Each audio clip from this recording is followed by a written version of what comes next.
Hello everyone, and welcome to Fresh Master Channel. Today, we are going to have some story from Reddit. But before we start, don't forget to subscribe, like the video if you enjoyed it, and leave a comment down below. These simple clips mean a lot to the future of this channel. James Carter stared at the electrical panel in the Hendersons' basement, his calloused hands working methodically through the tangle of copper wiring. At 41, he'd rewired half the houses in Millbrook Township, each job a small victory of precision over chaos. But today, his mind wandered to the chaos brewing in his own home 3 miles away. The screwdriver slipped, nicking his knuckle. A thin red line appeared, and he cursed under his breath. 15 years of marriage, and he'd never felt this unsettled. Lily had been distant for months now, coming home late from her bookkeeping job, claiming overtime that didn't show up on her pay stubs. Her phone buzzed constantly with messages she deleted before reading. James finished the connection and flipped the breaker. Light flooded the basement. Another job done, another family's problem solved. If only his own life were so simple. "All set, Mrs. Patterson?" he called upstairs. The elderly woman appeared at the top of the steps, checkbook in hand. "You're a godsend, James. That outlet's been sparking for weeks." She handed him the payment. "How's that boy of yours? Still playing Little League?" "Tommy's doing great. 10 years old and already throwing fastballs I can barely catch." James pocketed the check and gathered his tools. "Tell Mr. Patterson I said hello." The drive home took 12 minutes through suburban streets lined with modest 2-story houses and manicured lawns. James had bought their house on Maple Street when Tommy was born, a fixer-upper that he'd slowly transformed into something worthy of his family. Fresh paint, new windows, a deck he'd built with his own hands. Every nail hammered with love and hope for the future. That future felt increasingly fragile. James pulled into the driveway at 4:47 p.m. Lily's Honda wasn't there yet, though her shift at Morrison & Associates supposedly ended at 4:30. He found Tommy in the living room, sprawled on the carpet with homework scattered around him. "Hey, champ, how was school?" Tommy looked up, his dark hair falling across his forehead in that same stubborn cowlick James remembered from his own childhood photos. "It was okay. Mom said she'd help with my math, but she's not home yet." "I'll take a look." James dropped his tool bag by the door and settled beside his son. Third-grade multiplication tables, nothing too challenging. They worked through the problems together, Tommy's pencil scratching across the worksheet. "Dad?" Tommy's voice carried a hesitant note. "Yeah?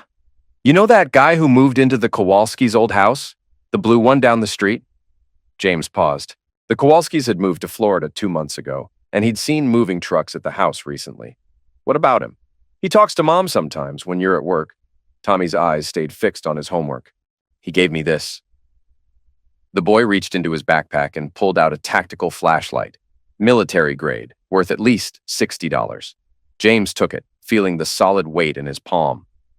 Not the kind of gift a stranger gives to a kid. "Did Mom see him give you this?" Tommy nodded slowly. "She said it was okay, that he was just being nice." A pause. "But I don't like him, Dad. He asks too many questions." A cold knot formed in James's stomach. "What kind of questions?" "About when you come home, about where we go on weekends, about—" Tommy's voice dropped to a whisper. "About Mom." The front door opened before James could respond. Lily walked in, her auburn hair slightly disheveled, her smile forced. "Sorry I'm late. Traffic was murder on Route 9. She kissed Tommy's forehead, then James's cheek. Her lips felt cold. "How was your day?" James asked, studying her face. "Busy. End-of-month reports. You know how it is." She moved toward the kitchen. "I'll start dinner." James followed her, leaving Tommy with his homework. In the kitchen, Lily busied herself pulling ingredients from the refrigerator, avoiding his eyes. "Tom showed me a flashlight someone gave him." Lily's hand paused on a package of ground beef. "Oh, that. One of the clients at work. His son outgrew it. I thought Tommy might like it for camping." "Which client?" "Mr. Randall." "He does contracting work." She turned to face him, her green eyes steady. "Is there a problem?" James wanted to push further, but something in her expression warned him off. Instead, he nodded and retreated to his workshop in the garage. Tools didn't lie. Electrical circuits followed predictable patterns, unlike people. He spent the next hour organizing his equipment, but his mind kept circling back to Tommy's words. He asks too many questions. James had installed security systems for enough worried homeowners to recognize the signs. Someone was gathering intelligence on his family. The question was why. 3 days later, the doorbell rang at 6:15 p.m. James opened the front door to find a man in his mid-30s, tall and lean with the kind of confident smile that sales professionals cultivated.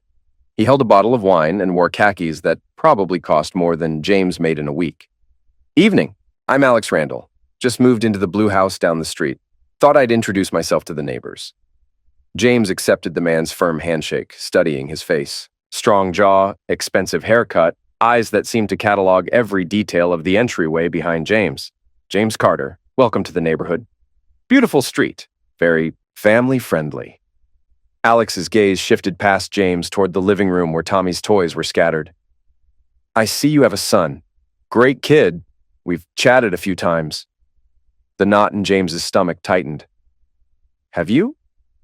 "Just neighborly conversation. He mentioned his mom works in accounting. Small world. I do some bookkeeping myself." Alex's smile never wavered. "Maybe our wives have crossed paths." From the kitchen came the sound of breaking glass. James turned to see Lily standing in the doorway, her face white as paper, fragments of a coffee mug at her feet. "Lily, this is Alex Randall, our new neighbor." Alex stepped forward, extending his hand. "Pleasure to meet you, Mrs. Carter. James tells me you work in accounting. Maybe we know some of the same people." Lily didn't take his hand. She stared at him for a long moment, then turned and walked back to the kitchen without a word. "Sorry," James said, though he wasn't sure why he was apologizing. "She's had a long day." "Of course. Well, I should let you get back to your evening." Alex handed him the wine bottle. "Maybe we can grab a beer sometime. Talk shop." "What kind of shop would that be?" Alex's smile sharpened slightly. "Family business, the kind that keeps you up at night." After the door closed, James stood in the hallway holding the wine bottle. From the kitchen came the sound of Lily sweeping up glass, each scrape of the dustpan like fingernails on a chalkboard. He found her kneeling by the sink, hands shaking as she gathered the fragments. "Everything okay?" "I'm fine, just clumsy." She wouldn't look at him. "You know him." It wasn't a question. Lily's hands stilled for a moment before resuming their work. "No, he startled me." James knelt beside her, gently taking the dustpan. "Lily, talk to me." She finally met his eyes, and what he saw there made his chest tighten. Fear. Raw, desperate fear. "I can't," she whispered. "Not yet. Can't what?" "I can't lose you. Either of you." She stood abruptly, dumping the glass into the trash. "I need to check on Tommy." She left him kneeling on the kitchen floor, holding fragments that cut his fingers when he gripped them too tightly. That night, James lay awake listening to Lily's breathing. She'd taken a sleeping pill, something she'd never done in their 15 years together. Her phone sat on the nightstand, dark and silent. But he'd seen her delete 3 text messages before bed. At 2:17 a.m., he slipped out of bed and padded to Tommy's room. His son slept peacefully, one arm hanging off the mattress. James adjusted the blanket and was turning to leave when something caught his eye. The window screen had been removed. James checked the lock. Secure. But the screen lay propped against the wall. He replaced it carefully, noting the fresh scratches on the frame. Someone had taken it off from the outside. Back in his bedroom, James pulled on clothes and grabbed a flashlight. He needed to check the perimeter.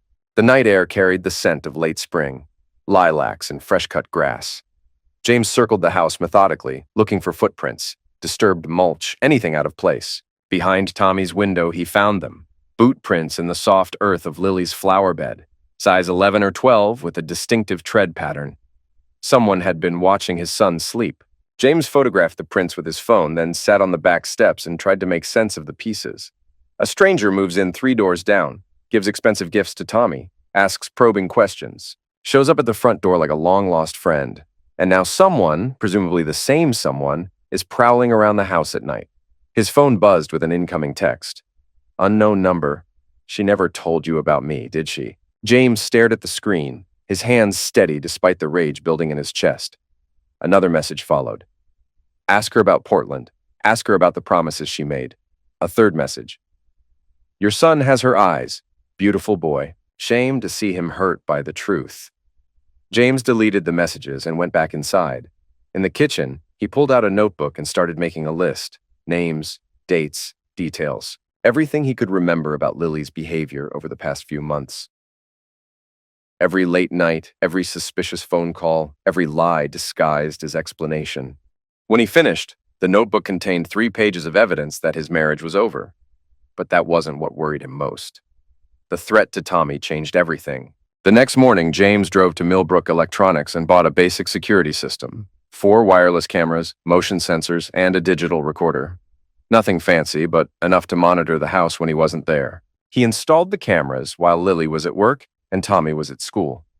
One covering the front door, one watching the backyard, one focused on Tommy's window, and one hidden in the living room. The feeds would record to his laptop, accessible from his phone.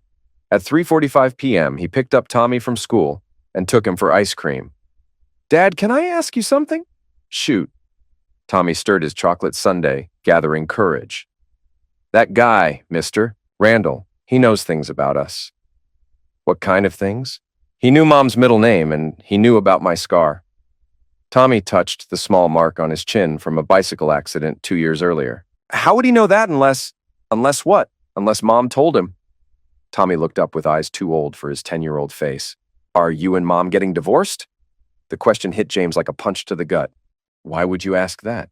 "Because she cries sometimes when she thinks I'm not looking, and you don't smile anymore." Tommy's voice was matter-of-fact, the way kids delivered devastating truths. "And because, mister, Randall said things might change soon." "He said that to you?" Tommy nodded. "Yesterday, when I was riding my bike, he was getting his mail and he stopped me. Said change was hard, but sometimes necessary. Said I was lucky to have such a pretty mom." James felt something cold and sharp settle in his chest. "What else did he say?" "That he used to know Mom, before she met you, and that maybe they'd know each other again." James paid the check and drove home in silence, his mind racing. Alex Randall wasn't just a random threat, he was part of Lily's past, someone who felt entitled to reclaim what he believed belonged to him. That evening, James waited until Tommy was asleep before confronting Lily. She sat at the kitchen table grading her bookkeeping files, her red pen moving across columns of numbers. "We need to talk." She looked up, resignation flickering across her face. "About what?" "About Alex Randall, about Portland, about the promises you made." The pen slipped from her fingers, leaving a red slash across the page. "How do you—" "He's been texting me. He's been talking to Tommy. Last night, someone removed the screen from Tom's window and stood outside watching him sleep." James sat across from her, keeping his voice level. "So let's skip the part where you pretend not to know what I'm talking about."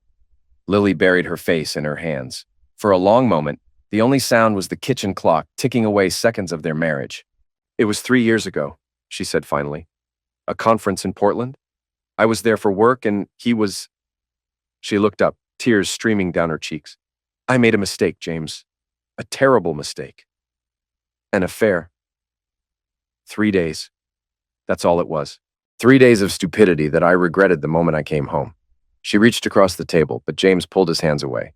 "I ended it immediately. Changed my phone number, requested different clients, made sure I'd never see him again." "But you did see him again?" "No, not until he moved here. I swear to you, James, I had no idea he was coming." Her voice broke. "He just appeared one day like a nightmare walking back into my life." "What promises?" Lily's face crumpled. "He said he loved me, said he'd wait as long as it took. I told him it was over, that I loved you and Tommy, but he wouldn't listen. He kept calling, sending flowers to my office, showing up at the grocery store. That's why I changed jobs. I couldn't handle the pressure." "When was this?" 6 months ago. I thought I'd escaped him, but then he bought the Kowalski's house and I knew—" She shuddered. "I knew he'd never let me go." James absorbed this, fitting the pieces together. "What does he want?" "Me. Us. He has this fantasy that we're meant to be together, that you and Tommy are just obstacles to overcome." Lily's voice hardened. "He said if I didn't come back to him willingly, he'd find a way to destroy our family, make you hate me so much that you'd leave, and then he could step in as Tommy's father figure. Is that why you've been distant? Why you've been lying about working late?" "I've been meeting with lawyers, trying to get a restraining order. But he's careful, never technically threatens anything, never does anything illegal, just lurks, watches, waits." She stood and paced to the window. "He's out there somewhere right now. He told me he has ways of monitoring the house." James felt the last pieces click into place. The gifts to Tommy, the questions about our schedule. He's been gathering intelligence. He knows everything, James. What time you leave for work, what time Tommy gets home from school, where I shop for groceries. He's been studying us like a science project. What else haven't you told me? Lily turned from the window, her face pale in the kitchen light. He has photos of me, of Tommy, of you. He showed me some of them, taken with a telephoto lens from his house. He said if I try to involve the police, he'll claim I invited him to move here, that we're having an affair. He has text messages I sent him. What kind of messages? Asking him to leave us alone? Begging him to stay away from Tommy? He's twisted them to look like love letters, taken them out of context. She slumped against the counter. He's thought of everything, James, every angle, every contingency. James studied his wife's face, searching for tells. Her story made sense of the fear he'd seen, the sleepless nights, the constant anxiety. But something nagged at him. Show me the texts. What? The messages he sent me. Show me yours. Lily hesitated, then pulled out her phone. She scrolled through her messages, then handed it to him. James read through the conversation history. Dozens of messages from Alex, escalating from friendly to insistent to threatening. Lily's responses were consistently dismissive, begging him to leave her family alone. But there were gaps. Messages had been deleted. What did you delete? Nothing important, just... She trailed off, reading his expression. You don't believe me? I believe you're scared. I believe he's dangerous. But I think there's more to this story. Before Lily could respond, James's phone buzzed with a motion alert from the security system. He opened the app and saw a figure moving across the front yard. Alex Randall, walking slowly past their house, staring at the lit windows. He's outside! Lily rushed to the window, then immediately stepped back.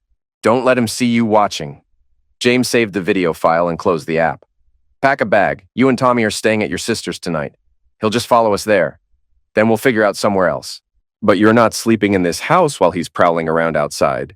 Lily started to protest, but something in James's voice stopped her. She went upstairs to pack while James checked the locks and armed the security system. As they loaded bags into the car, Alex appeared on his front porch, coffee mug in hand, watching them with that same confident smile. James started the engine and backed out of the driveway. In the rearview mirror, he saw Alex raise his mug in a mocking salute. The war had begun. James dropped his family at Lily's sister's house in Riverside, 20 minutes away. Sarah lived alone in a condo complex with good security and nosy neighbors, safer than their exposed house on Maple Street. How long do we have to stay here? Tommy asked as they carried bags to the door. Until we figure things out, James said. Think of it as an adventure. Tommy wasn't buying it, but he was too smart to argue. Sarah welcomed them with questions James couldn't answer yet, promises to keep them safe that he hoped she could keep. On the drive home, James called Mike Reeves, a former client who worked for the Millbrook Police Department. James, good to hear from you. How's that rewiring job at the station holding up? Running like a dream. Listen, Mike, I need a favor. Personal matter. What kind of personal matter? Background check on a neighbor. Guy named Alex Randall. Just moved to 247 Maple Street. Mike's tone shifted. What kind of trouble are we talking about? The kind where my 10-year-old son doesn't feel safe in his own backyard. I'll see what I can dig up. Give me 24 hours. James hung up and continued the drive home through empty suburban streets. At every red light, he checked his mirrors for headlights that might be following too closely. The house felt different with his family gone. Larger, colder, more vulnerable. James activated the security system and settled at his kitchen table with a legal pad and pen. Time to get organized. He started with a timeline. Every interaction with Alex, every strange behavior from Lily, every detail Tommy had mentioned. 3 pages of notes later, a pattern emerged. Alex had been planning this for months, possibly longer. The house purchase, the careful introduction, the psychological pressure on Lily, all orchestrated to isolate her from support and force her back into his life. But he'd made one critical error, threatening Tommy. James had installed electrical systems for enough worried homeowners to know how obsessive men operated. They were hunters who relied on fear, isolation, and the sufferer's reluctance to seek help. Take away those advantages, and they became just another criminal making stupid choices. At 11:47 p.m., his phone buzzed with a motion alert. James opened the security app to see Alex standing at the end of his driveway, cell phone pressed to his ear. The audio was too distant to make out words, but the body language was clear, animated, aggressive, frustrated. James recorded the encounter and made a note in his log. Late-night surveillance, possible communication with unknown third party. Alex finished his call and walked slowly back to his house, but not before stopping to stare directly at the camera mounted under James's eaves. He smiled and waved, as if greeting an old friend. James saved the video and added another note. Subject aware of surveillance, continues provocative behavior. The next afternoon, Mike Reeves called back with troubling news. Your neighbor's got an interesting history. Real name is Alexander Martin Randall, 34 years old, currently unemployed, but living off a disability settlement from a construction accident 3 years ago. What kind of disability? Psychological trauma, according to the paperwork. But here's the thing. He's had 4 different addresses in the past 2 years, and I found police reports at 3 of them. Pressure complaints, all involving women he claimed to be in relationships with. James felt his jaw tighten. What happened to the complaints? 2 were dropped when the women moved away. The 3rd resulted in a restraining order that expired last year. Mike paused. James, this guy's a professional obsessive man.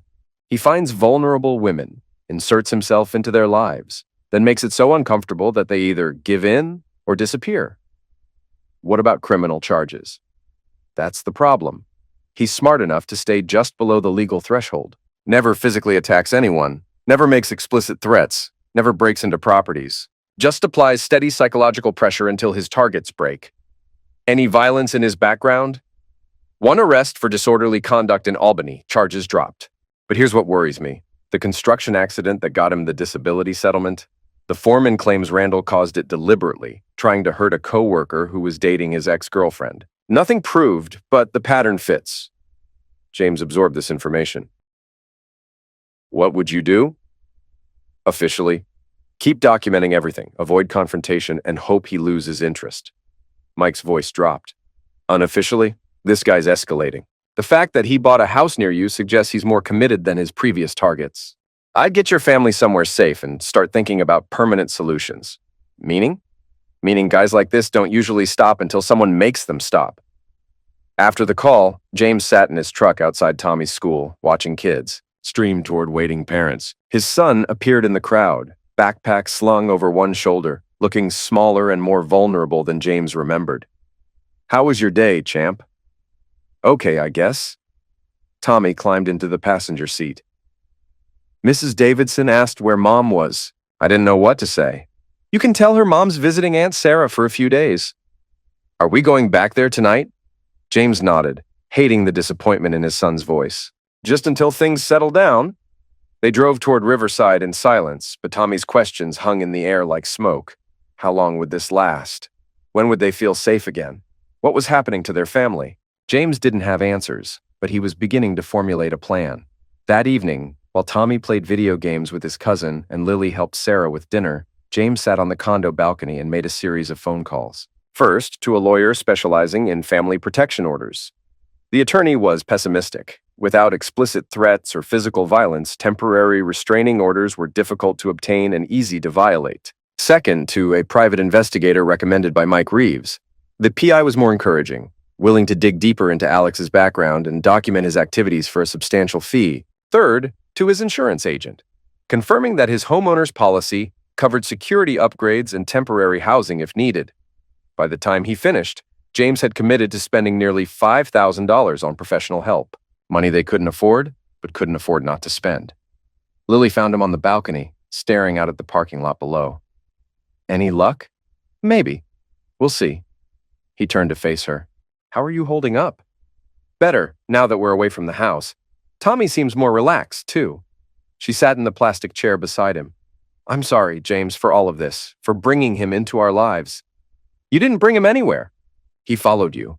But if you hadn't what? Made a mistake 3 years ago? Everyone makes mistakes. James reached over and took her hand. The mistake was 3 years ago. The threat is right now, and we're going to deal with it. But even as he said it, something inside him stayed cold. They could fight the threat together, yes. But after the smoke cleared, what would be left? Trust wasn't something you rebuilt with apologies, especially not when a child had been put at risk. Lily leaned against him, and for a moment they sat quietly, watching cars navigate the parking lot below. Normal people living normal lives, free from the psychological warfare that had consumed their family. What if he doesn't stop? James had been wondering the same thing. Then we make him stop. What does that mean? I don't know yet, but I'm done being a sufferer. 3 days later, the private investigator called with preliminary findings. Alex Randall had a pattern that extended back nearly a decade, a series of obsessive relationships with married women, each ending in pressure campaigns that drove his targets away from their communities. Here's what's interesting, the PI explained over a secure phone connection. He doesn't just pick random women. They all fit a profile, married with young children, financially dependent on their husbands, living in small communities where gossip travels fast. Meaning he specifically targets women who have the most to lose from exposure. Makes them easier to control. The PI paused. Your wife isn't his first bookkeeper either. He seems to prefer women with access to financial information. You think this is about money? Partially, but mostly it's about power, control, the thrill of destroying something stable and claiming it for himself. James processed this while watching the street outside Sarah's condo. What happened to the others? 2 moved across the country with their families. 1 got divorced. Her husband blamed her for bringing the fixated hunter into their lives. The 4th, the PI's voice grew somber. The 4th had a nervous breakdown. She's in a psychiatric facility in Vermont. Husband got full custody of their kids. And Randall moved on to the next target. Until now, this is the first time he's put down permanent roots. Bought a house, established residency, really committed to the long game. James felt cold fingers trace his spine. Why is this time different? That's what worries me. Either your wife means more to him than the others, or he's escalating his behavior. Either way, you're looking at a much more dangerous situation. James listened, but his thoughts had already drifted. Other families had broken apart under this kind of pressure. Other husbands had walked away alone. He realized with sudden clarity he didn't want that to happen to Tommy. But for himself and Lily, the damage was already done. That night, James lay awake in Sarah's guest room, listening to Tommy breathe in the rollaway bed beside him. Lily slept on the couch in the living room, unwilling to share a bed until their life returned to normal. If it ever returned to normal. James had been thinking about Mike Reeves's unofficial advice. Guys like this don't usually stop until someone makes them stop. The legal system was designed to react to crimes after they happened, not prevent them beforehand. By the time Alex crossed the line into actionable territory, it might be too late. But there were other options, less official solutions. James had grown up in a rougher neighborhood than Millbrook Township, where problems sometimes required direct resolution.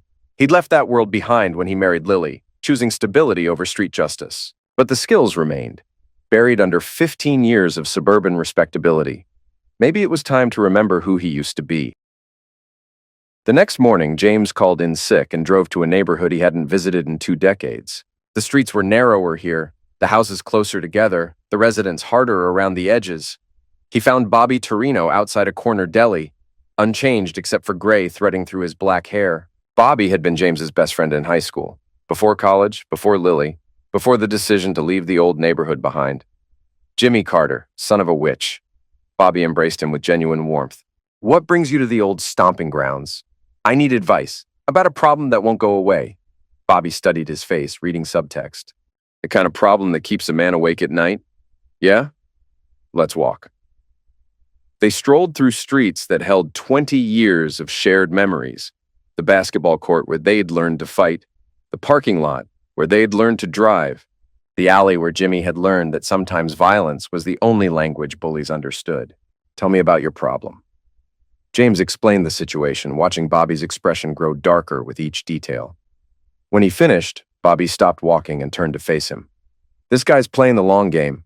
Professional-level psychological warfare. Bobby's voice carried the edge James remembered from their teenage years. Question is, what are you willing to do about it? Whatever it takes to protect my family? Even if it means stepping outside the law? James thought about Tommy asking if they were getting divorced, about Lily crying when she thought no one was watching, about Alex standing in their yard at midnight. Yeah, Bobby nodded slowly. I know some people, specialists in making problems disappear. But Jimmy, once you go down that road, there's no coming back. You sure you want to cross that line? What's the alternative? Keep playing by rules he's not following. Hope the system eventually catches up. Watch your family get destroyed piece by piece while you fill out police reports. James had already reached the same conclusion. What kind of specialists? The kind who understand that some people forfeit their right to peaceful solutions. The kind who make house calls in the middle of the night. Bobby pulled out a business card with nothing but a phone number. You call this number, ask for Vincent. Tell him Bobby sent you and that you have a pest control problem. How much? Depends what kind of pest control you need. Could be as simple as a conversation, could be more permanent. James pocketed the card. Bobby, I appreciate this, but I can't have anything traced back to my family. These guys are ghosts, Jimmy. They don't leave traces. Bobby's smile held no warmth. But here's the thing. Once you make that call, your problem becomes their problem, and their solutions tend to be final. James left the old neighborhood with more than a business card. He'd left with a reminder of who he used to be, and the knowledge that sometimes the only way to protect what you love is to do things you'll never talk about afterward. But first, he wanted to try a different approach. That afternoon, James returned to his house for the first time in 4 days. The security system showed multiple instances of Alex prowling the property, always staying just within legal boundaries. No broken windows, no forced entry, nothing actionable. But the psychological message was clear. I can get to you anytime I want. James downloaded the surveillance footage and burned it to a DVD, building his documentation file. Then he did something that would have seemed impossible a week earlier. He walked 3 doors down and knocked on Alex's front door. Alex answered immediately as if he'd been watching from the window. His smile was razor sharp. James, what a pleasant surprise. We need to talk. Of course, come in. Alex's house was spartanly furnished but meticulously organized. Military precision in every detail, from the perfectly aligned magazines on the coffee table to the tactical equipment displayed on wall-mounted racks. You were in the service, James observed. Marines. 2 tours in Afghanistan before the construction accident ended my career. Alex gestured toward the couch. Have a seat. Beer? I'm good. James remained standing, studying the room. Maps of the local area covered one wall, with red pins marking various locations. He recognized his house, Tommy's school, Lily's office. Impressive setup. I like to stay organized, know my surroundings. Alex followed his gaze. Information is power, don't you think? Depends what you do with it. True. Alex moved to a desk and picked up a manila folder. For instance, I have information about you that might surprise you. Did you know your wife has been meeting with divorce lawyers? James kept his expression neutral. Is that so? 3 different firms in the past 2 months? Asking about custody arrangements, asset division, spousal support? Alex opened the folder and pulled out photographs. Telephoto shots of Lily entering law offices. She's planning to leave you, James. The only question is when, and you want to be there when she does. I want to save her from making another mistake, like marrying you in the first place. Alex's mask slipped slightly, revealing the hunter underneath. She was happy with me, alive in a way she hasn't been since. You represent security, stability, boredom. I represent passion. You represent control and intimidation. I represent persistence, dedication, the willingness to fight for what I love. Alex stepped closer. You gave up the first time she seemed distant. I never give up. James recognized the conversational trap and stepped around it. What do you want? Simple. I want you to make this easy for everyone. File for divorce, ask for minimal custody, let Lily and Tommy start fresh. Alex's voice carried the reasonable tone of a businessman negotiating a contract. In exchange, I'll disappear from your life. No more surveillance, no more late-night visits. Clean break. And if I refuse, then things get complicated. I have enough documentation of Lily's extramarital activities to destroy her reputation in this community. Photos, text messages, hotel receipts. Alex returned to the folder and pulled out more evidence. I also have information about your tax situation that might interest the IRS. Amazing how much you can learn about someone when you put your mind to it. James studied the photographs, clearly doctored images that made innocent meetings look incriminating. Professional quality work that would convince a divorce court or destroy a woman's standing in a small town. How long have you been planning this? Since the day she left me in Portland. Some losses you don't accept. Alex's eyes held the flat shine of obsession. I've invested too much time and money to walk away empty-handed. And Tommy? Tommy will adjust. Kids are resilient. Alex's smile returned. Besides, he'll have a new father who actually pays attention to him, someone who teaches him useful skills. The casual dismissal of his son's well-being triggered something cold and violent in James's chest. For a moment, he saw himself wrapping his hands around Alex's throat, squeezing until the smug smile disappeared forever. Instead, he nodded thoughtfully. "I'll need time to think about this." "Of course, but don't take too long. I'm not a patient man." Alex walked him to the door. "Oh, and James? Your security cameras are visible from the street. Might want to consider better placement." James left the house with a clear understanding of what he was dealing with. Alex wasn't just a serial manipulator. He was a professional hunter with military training, unlimited time, and no moral boundaries. Reasoning with him was pointless. The legal system was inadequate, which left only one option.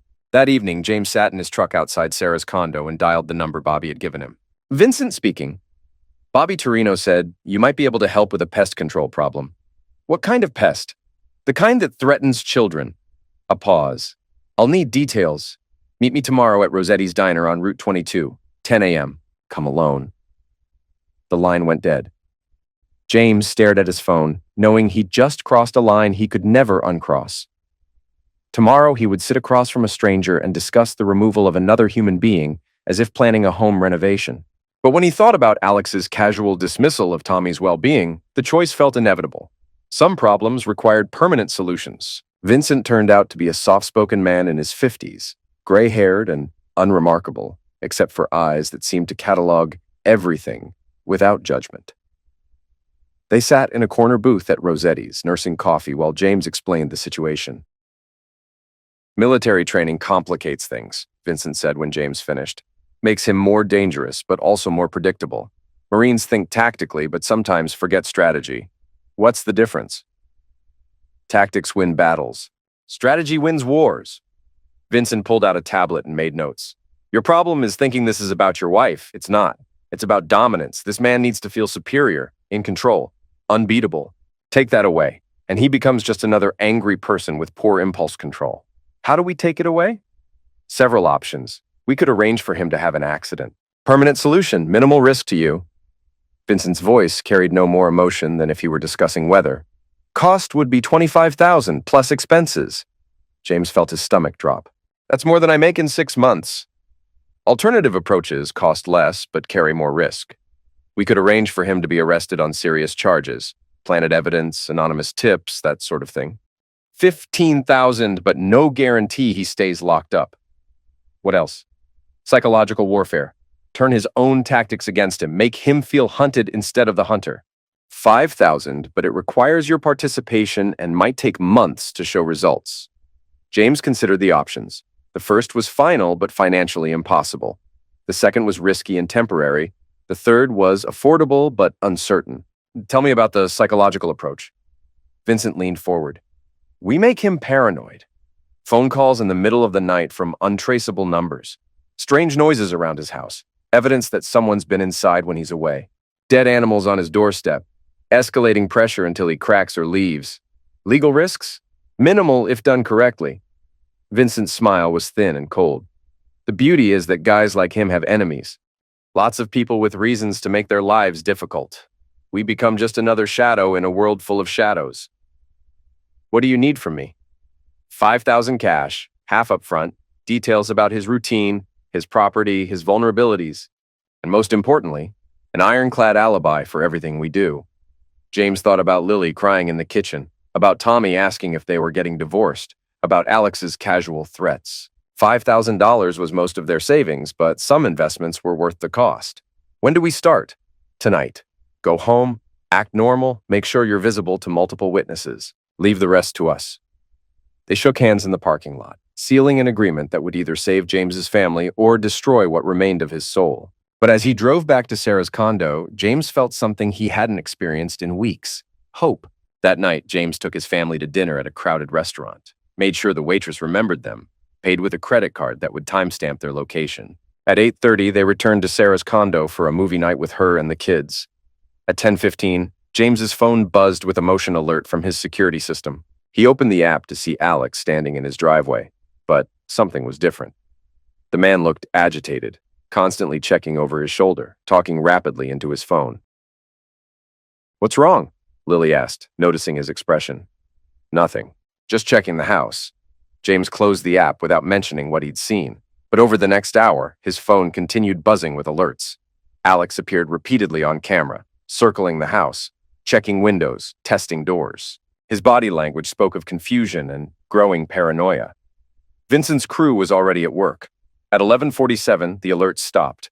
Alex presumably returned to his own house, but the damage was done. For the first time since moving to Maple Street, he'd felt like the hunted instead of the hunter.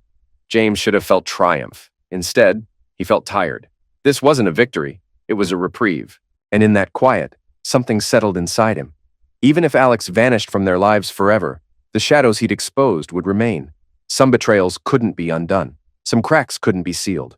James allowed himself a small smile as he tucked Tommy into the rollaway bed. "Dad?" "Yeah, champ. When can we go home?" "Soon," James said, and for the first time in weeks, he meant it. The psychological campaign escalated over the next several days. James heard about it secondhand from neighbors who called to report strange activities on Maple Street. "Someone's been messing with that new fellow's trash cans, Mrs. Patterson reported, setting them up in patterns like some kind of ritual. Kids spray-painted symbols on his mailbox," another neighbor mentioned. "Weird stuff, looked almost military."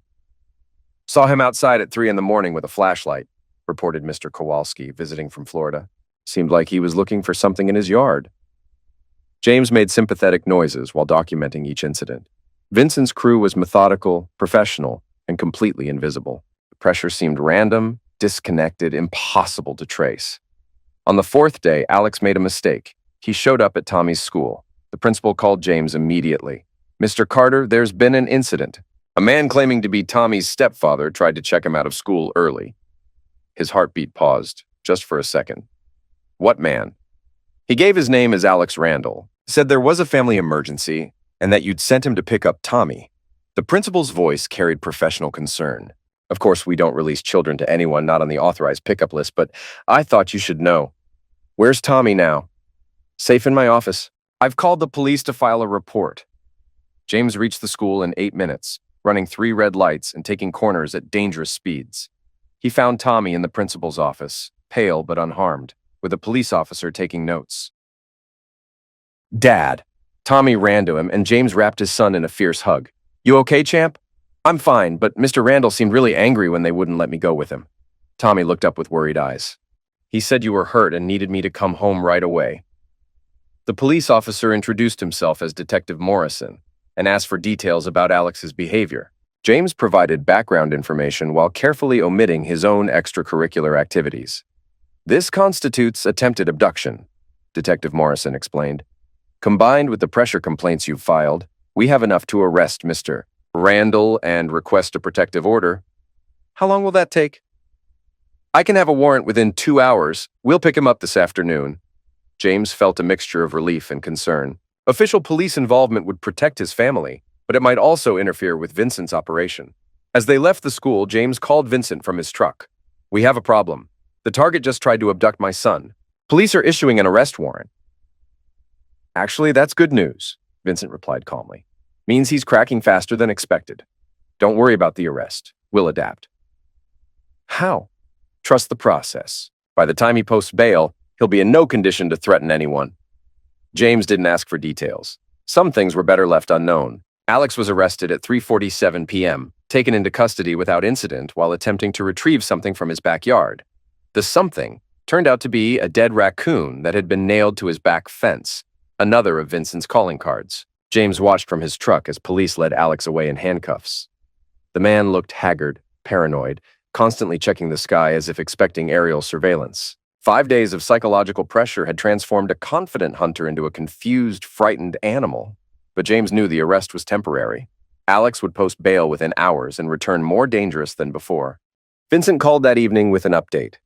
"Phase 2 begins tonight. We're escalating to property damage and digital interference. By tomorrow morning, your problem will either surrender or require more permanent intervention." "What kind of property damage?" "The kind that makes a man question his sanity. Windows that crack for no reason, fuses that blow repeatedly, water pressure that fails at random intervals, passing by 1,000 small failures, and digital interference, phone calls at all hours from different numbers, text messages from accounts that don't exist, emails with attachments he didn't request." Vincent paused. The goal is to make him feel that reality itself is turning against him. How long can you maintain this? As long as necessary. But most people break within a week of intensive pressure. The human mind isn't designed to handle sustained uncertainty. James hung up and returned to Sarah's condo, where his family waited in a strange state of suspended animation. They were safe, but not free. Protected, but not home. How long do we have to stay here? Tommy asked for the 100th time. Not much longer, James promised, hoping it was true. Alex posted bail at 9:23 p.m. and returned to his house to find his front windows spiderwebbed with cracks. Not broken, just damaged enough to distort his view of the outside world. James watched through his security app as Alex circled the property with a flashlight, examining the damage, checking for intruders. The man's movements were jerky, paranoid, those of someone who no longer trusted his environment. At 11:45 p.m., Alex's house went dark. Every light, every electronic device, every digital display, all dead. The power company would later blame it on a transformer malfunction, but James knew better. Vincent's crew had cut him off from the grid. For 3 hours, Alex sat in darkness while his phone rang constantly with calls from numbers that didn't exist. When the power finally returned at 2:51 a.m., his house had been transformed. Every piece of furniture had been moved 6 inches to the left. James watched Alex discover this through the night vision function of his cameras. The man went from room to room, measuring distances with shaking hands, trying to understand how someone had entered his locked house and rearranged everything with mathematical precision. By dawn, Alex was sitting on his front porch with a rifle across his knees, watching the street with eyes that no longer blinked. Vincent called at 7 a.m. He's broken, ready to make a deal. What kind of deal? Total capitulation. He leaves town, never contacts your family again, doesn't even look back. Vincent's voice carried satisfaction. He'll be gone by noon. How can you be sure? Because I'm about to make him an offer he'll understand. Sometimes the only language hunters respect is superior violence. James didn't ask for details. Some conversations were better left unheard. At 11:42 a.m., James received a text message from an unknown number. Problem solved. Invoice will be mailed to your work address. Pleasure doing business. Through his security app, he watched Alex load boxes into a rental truck with frantic efficiency. No careful packing, no organized departure, just desperate escape from a situation that had spiraled beyond his control. By 12:15 p.m., the truck was gone. Alex Randall had vanished from their lives as suddenly as he'd appeared, leaving only an empty house and 3 weeks of psychological scars. James called Lily with the news. He's gone. Gone? Where? Does it matter? He's not our problem anymore. That afternoon, James returned to the house on Maple Street, alone. He unlocked the front door, walked into the empty silence, and took a long breath. The same air, the same rooms, but it no longer felt like home. It was a place that had been violated, not just by Alex Randall, but by the lies that festered long before him. He stood in the kitchen, where it had all started. The shattered mug, the pale face, the silence. All of it was still here. That evening, he met Lily and Tommy at Sarah's condo. They sat down in the living room, James with a folder in his hands. Tommy, James said gently, can you give me and Mom a few minutes? Tommy looked unsure, but nodded and left the room. He'd gone over this moment in his head 100 times.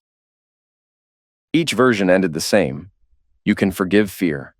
You can even forgive weakness. But lying for months while a hunter circles your home? That was a fracture he couldn't ignore. Love, maybe, but not trust. And without trust, there's no home. James opened the folder and placed a set of documents on the coffee table. It's a divorce agreement, already reviewed by a lawyer. I've signed it. Lily froze. What are you talking about? I'm not taking you back, Lily, he said calmly. This was never just about Alex. He didn't start this. You did. He was the crack in the foundation you left behind. Her lips trembled. I told you the truth.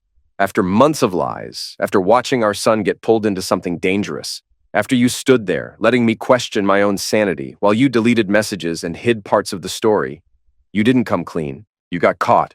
She looked down, silent. You'll have shared custody. Tommy deserves both parents, but not under the same roof. I've already arranged an apartment. It's covered for the next 6 months. After that, it's yours to manage. James, please, she whispered. We can fix this. He looked at her. Really looked. and saw a woman he no longer knew. A woman who once shared a life with him, but now sat on the opposite side of a cold war. "I don't want to fix it," he said. "I want peace." He stood up. "You'll tell Tommy whatever you want, just not a lie. Tell him we're separating because adults sometimes make choices that have consequences. And this is one of them." She opened her mouth to speak, but James was already at the door. "I'm taking him home." She blinked, stunned. "You mean now?" "Yes, he deserves stability, and so do I." That evening, James pulled into the driveway on Maple Street with Tommy beside him in the passenger seat. The boy was quiet, watching the familiar front door like it was something sacred. "Are we back?" he asked. James looked at him. "You and me, kiddo. We're home." He didn't say we, not the old we. That version of the family was gone. But what remained, this fierce, quiet bond between father and son, that was still alive. And that was enough. 6 weeks later, the house at 247 Maple Street went up for sale. The listing described it as a motivated seller situation with a price reduced for quick closure. James bought it. He didn't tell Lily. She was no longer part of decisions like that.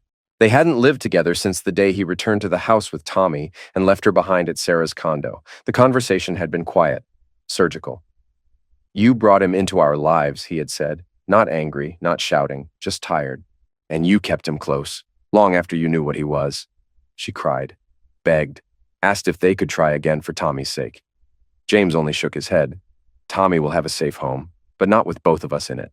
Not anymore." Now the house truly was his. He paid cash through a loan against his business, transferring ownership via a shell corporation, one of many solutions Vincent had provided. Lily never asked. He suspected she didn't want to know. In the basement, James found what he expected: surveillance files, labeled folders, printed photos. His life, his son's life, documented, mapped. He burned everything in the backyard fire pit, one box at a time, flames licking old secrets into ash. On the final day of cleanup, tucked behind the rusted water heater, he found a note. "This isn't over. You think you won, but you just made it personal. I'll find new ways to hurt you. Different approaches, patient approaches. You can't watch your family forever." James read it twice, then fed it into the fire. Empty threats from a hollow man. 3 months later, Detective Morrison called. "Thought you'd want to know." Alex Randall turned up in Oregon. There was a confrontation with police. He'd been following a woman obsessively. Things escalated. He charged at officers with a tool in hand. James sat with the phone to his ear, unmoving. Then, "Any family?" "None that claimed the body. State took care of burial." "Thanks, Detective." He ended the call and stepped outside. Tommy was hammering boards together in the backyard, building what he called a battle fort. His hair was wild in the wind, face focused. Lily hadn't called in 2 weeks. When she did, James handed the phone to Tommy, then walked away. That evening, James called Bobby Torino. "Jimmy, haven't heard your voice since the storm passed. Just wanted to say it's done." "I heard. Oregon, huh?" James grunted. "Didn't even make the local news." "They never do." Bobby was quiet a moment.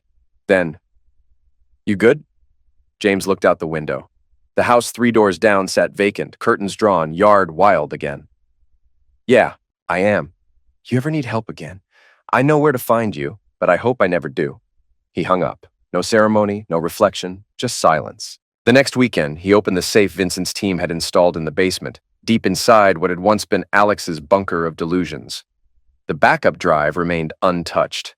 Names, records, photos, insurance, Vincent had called it. James locked it again, reset the code, just in case. Fall came, then winter. Tommy turned 11. James baked a crooked cake and took him to the batting cages. They laughed like they hadn't in months. At night, Tommy no longer asked if the cameras were still working. He just slept.